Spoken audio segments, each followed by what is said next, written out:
Alright, so welcome to my crash course for unit number 2, which is all about atomic structure, so way at the beginning of the year.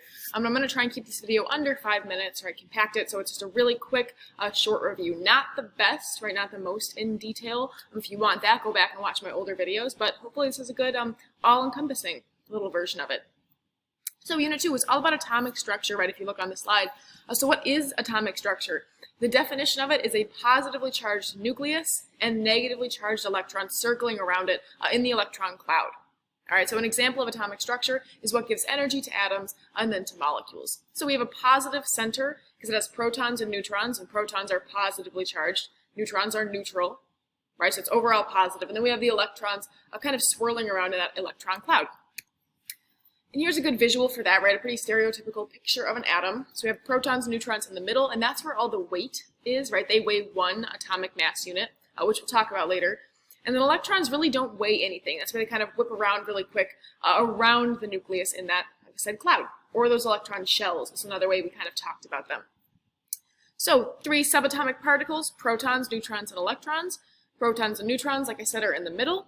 Electrons floating around in the cloud, moving really fast, typically. And then we have to look at the charges. So we mentioned protons are positive, right? They both start with P. That's kind of my trick with that one.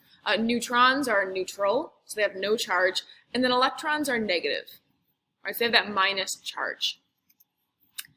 So since protons and electrons affect the kind of overall charge of the atom, right? They're the charged subatomic particles. What do the neutrons do? Exactly.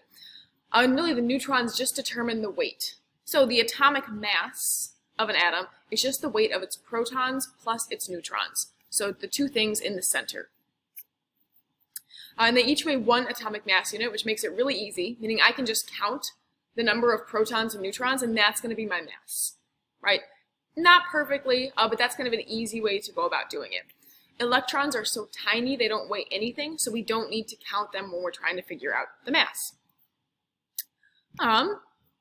So a good example of it, right, we can see here are my protons and neutrons, here are my electrons in the cloud. If I wanted to figure out the weight, I would just have to count all of these dots in the middle. So I have 1, 2, 3, 4, 5, 6, 7, 8, 9, 10, 11, 12. So I would say this is a mass of 12. And that would be it.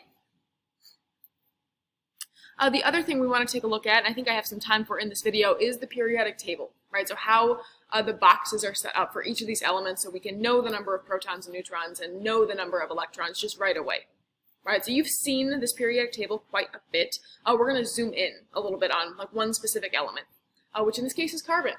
So here's carbon, and here's how that periodic table is written out. So I have the element symbol, which is just a letter representing that element right here.